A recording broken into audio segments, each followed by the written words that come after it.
মানে সৃজিত মুখার্জির ছবি, আর আজ মুক্তি পেতে চলেছে টেক্কা ছবির ট্রেলার, আর সেখানেই আছে আমি সংযুক্তা চলে এসেছি। আসুন ঘুরে দেখাই আপনাদের কি চলছে আজ, আর তার পাশাপাশি কথা বলিনি কলাকুশলীদের সাথে।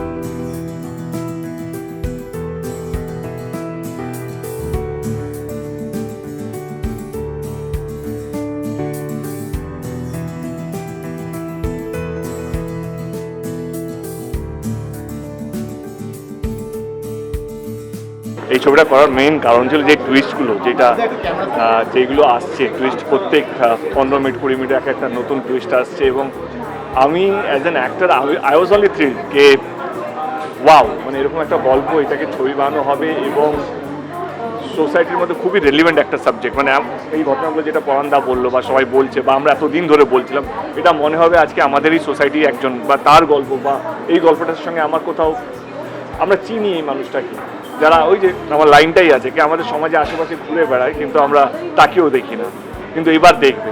তো আমার মনে হয় যে খুবই ইম্পর্টেন্ট ক্যারেক্টার। এবার বুঝতে পারলেন কেন বোল্ড। আমার মনে হয় এটা ক্লিয়ার হলো যে চরিত্রটা সহজ ছিল না দেবের জন্য, কারণ এরকম ধরনের চরিত্রকে হ্যাঁ বলার জন্য তোমাকে 10 বার ভাবতে হবে, কারণ সোশ্যাল মিডিয়া তোমাকে কীভাবে রিপ্রেজেন্ট করবে বা একটা শ্রেণীর মানুষ তোমাকে কীভাবে ট্রোল করবে, কে দেব এটা করতে পারলো, যে সাংসদ যে এইভাবে ভাষা বলতে পারলো, এইটা করতে পারলো, ওইটা করতে পারলো। বাট আমার তখন মনে হয়েছিল অ্যাজ অ্যান অ্যাক্টর আমার মনে হয়েছিল কি এই ধরনের গল্পও আসা উচিত।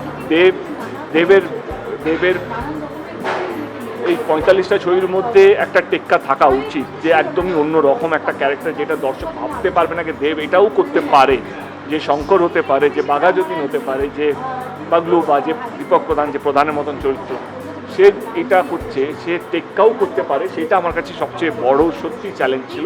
এবং আমি একটু আগে মানে প্রথম ইন্টারভিউতে যারা ছিলেন তারা একটু রিপিট করবেন, দেখবেন আমি বলেছিলাম এটা শঙ্করের থেকেও বেশি টাফ ছিল এই চরিত্রটা, কারণ এই চরিত্রটার যেভাবে রাগ অভিমান কথা বলা, তার একটা অ্যাকসেন্ট আছে, সে অনেক কিছু করছে, সেটা দেবকে কেউ ভাবতে পারবে না যে দেব এইটাও করতে পারে, এইভাবেও অ্যাক্ট করতে পারে। তো ডেফিনেটলি দ্যাট ওয়াজ চ্যালেঞ্জটাকে অ্যাকসেপ্ট করেছি এবং আজকে ট্রেলারটা রিলিজ হয়ে গেছে। আজ থেকে 10 দিন পর ছবিটা রিলিজ হবে। আশা রাখবো কি দর্শক আমাদের সবার এই পরিশ্রমটা পছন্দ করবেন এবং সিনেমা হলে এসে ছবিটা দেখবেন।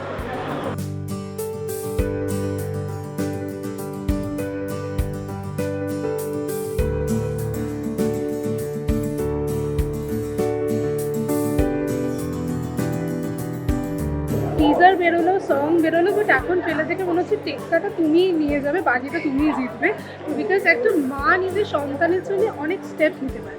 তুমি যদি একটু তোমার চরিত্র, আমার চরিত্র আমি মায়ের আবার চরিত্রর বিশ্লেষণ কি হয়, মা যেরকম ভাবে ভাবা যায় একটা মা কেমন হতে পারে, সেই সমস্ত রকম অনুভূতি এই চরিত্রের মধ্যে আছে। আর ইরাকে যখন মানুষ টেক্কায় দেখবে, ওই একটা মানে কি বলবো ক্রাইসিস কিন্তু ইরার মাথায় বাজ ভেঙে পড়ার মতন পড়েছে। সেই সময়টা থেকেই কিন্তু ইরার জার্নিটা টেক্কাতে শুরু। তো জন্য আমার মনে হয় সৃজিত হয়তো জানে যে ব্যক্তিগতভাবে আমার মেয়েকে নিয়ে বাজ ভেঙে পড়লে আমার রিয়াকশন কীরকম হয়, বা সেটা অফকোর্স ক্যামেরার সামনে সেটা আমাকে চ্যানেলাইজ করতে হয়েছে, আমাকে ইরা হয়ে উঠতে হয়েছে। কিন্তু হ্যাঁ, মানে মা আমির সঙ্গে ইরার অনেক মিল আছে। এবং আমি অনেক জায়গায় শুটিংয়ের সময় মনে আছে অনেক সিনে আমি বলতাম যে বোতলটা ফেলে দেবো, হ্যাঁ এটা ভেঙে দেবো, কারণ আমার মনে হচ্ছিল আমি ওই জায়গায় বলে ডেফিনেটলি আমি মানে কি বলবো জিনিসপত্র ভেঙে চুড়ে মানুষের হয়তো গলা টিপে চুল ফুল ছিঁড়ে ফেলতাম। আর আমাকে সমানে রেসিজ বলতো না একটু 2 পয়সা কম না তোমারটা থেকে ইরারটা একটুখানি কম।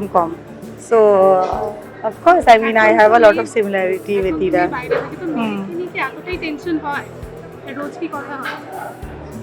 ফোনে কথা না হলেও মেসেজে কথা হয়, আর বিকজ ও যেখানে থাকে সেখানে আমাদের দেশের আর সেই দেশের অনেক টাইম ডিফারেন্স আছে, ওর অফিস আছে, তার সময় আছে, আমার নিজের কাজকর্ম আছে।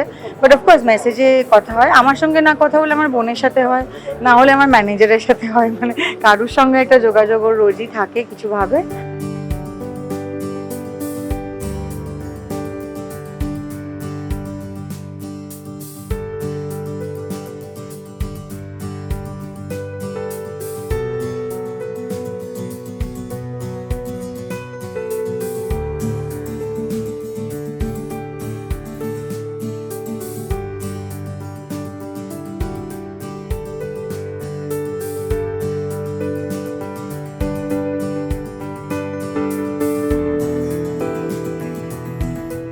আমরা তোমাকে প্রচুর এক্সপেরিমেন্টাল চরিত্রে দেখছে, ইভেন বুমেরাংয়েও তোমায় দেখেছি, ইভেন এখন টেক্কাতেই চলেছে। So how was the whole experience transforming yourself? আমার মনে হয় আমি যতবারই দর্শকদেরকে বলি যে নতুন কিছু নিয়ে আসছি, আমি সত্যি নতুন কিছু নিয়েই আসি। সেটা বুমেরাঙে অ্যাজ ঈশা নিশা, স্পেশালি নিশা যখন রিপোর্ট করছি, বা এখন যখন মায়া করছি, এবং আগেও যখন আমি কবির বা সুইজারল্যান্ড এরকম ছবি বা চরিত্র করেছি, আমি সবসময় হয়তো কিছু একটা অদ্ভুত চরিত্রের খোঁজে থাকি। আমার ভীষণ ভালো লাগে, আমার ওই একই জিনিস বারবার করতে হয়তো ভালো লাগে না সেই কারণে, এবং আমি এমনই চরিত্র এমনই গল্প খুঁজি যেটা আমারও দর্শক হিসাবে দেখতে খুব ভালো লাগবে।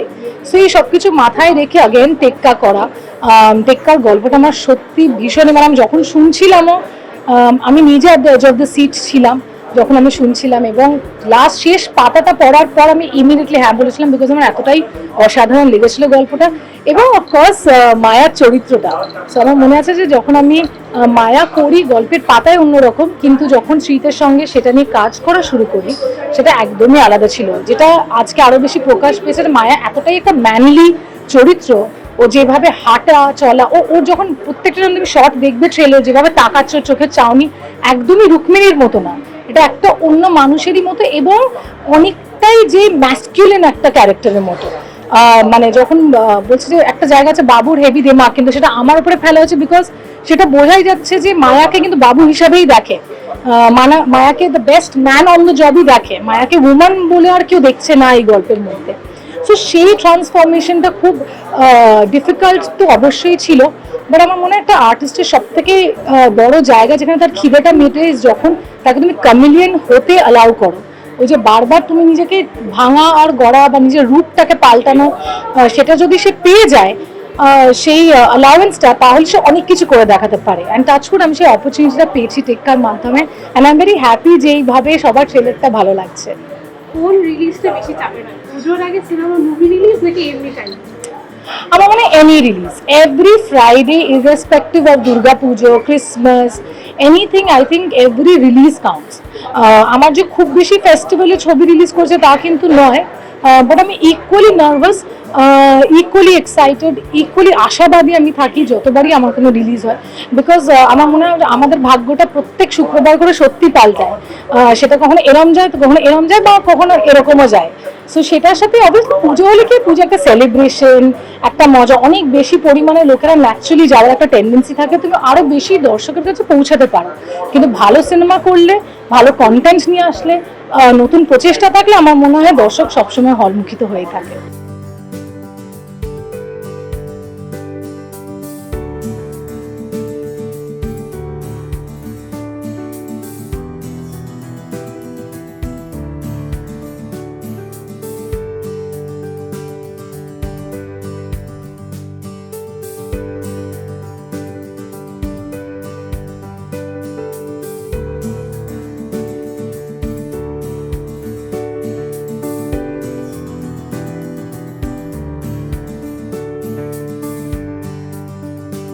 শ্রীজিৎ মুখার্জি পুজোর ছবি মানে কিন্তু অডিয়েন্স প্রচন্ড এক্সাইটেড, কিন্তু এখানে বোঝা যাচ্ছে না কে কাকে টেক্কাটা দিচ্ছে।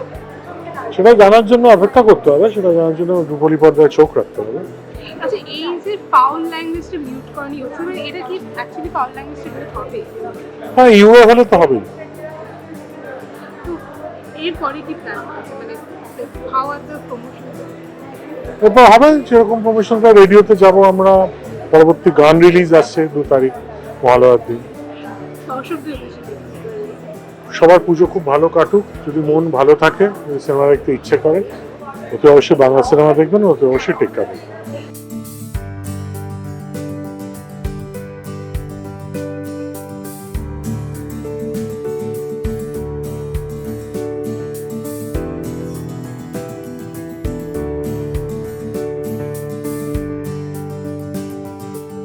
এর জন্য টেক্কা নামের সার্থকতা বজায় রাখবে, সবাইকে টেক্কা দেবে মনে হচ্ছে আর কি।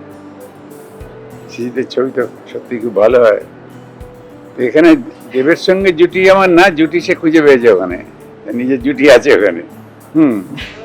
আমি আছি একটু অন্য ধরনের চরিত্রে আছি আর কি। এটা সিজিতের মানে অনুরোধ।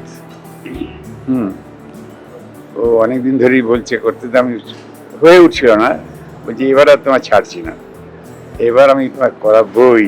আমার খুব আনন্দ লাগে যখন এই ধরনের এগুলো একটা কি হয়, সন্তানের আবদারের মতো লাগে। বন্ধু সে আমার, তবু আবদারটা একদম মানে শিশু সুলভ লেগেছিল আমার, আমি খুব মুগ্ধ হয়ে গিয়েছিলাম। তো সেই হিসেবে করে আনন্দ পেয়েছি। আর এর ঘরে, সৃজিতের ঘরে কাজ করা মানে একটা আলাদা অনুভূতি, সেটাও অনুভব করেছি। তারপরে দেখা যাক, মানুষ তো সর্বশ্রেষ্ঠ বিচারক, তারা দেখবে কেমন লাগে।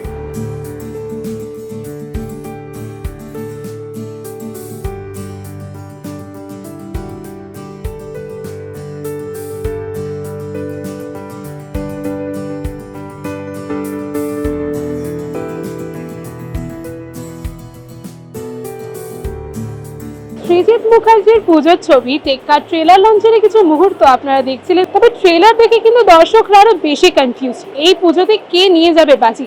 আজকের ভিডিওটি আপনাদের কেমন লাগলো তা কিন্তু আমাদের কমেন্ট করে জানাতে ভুলবেন না।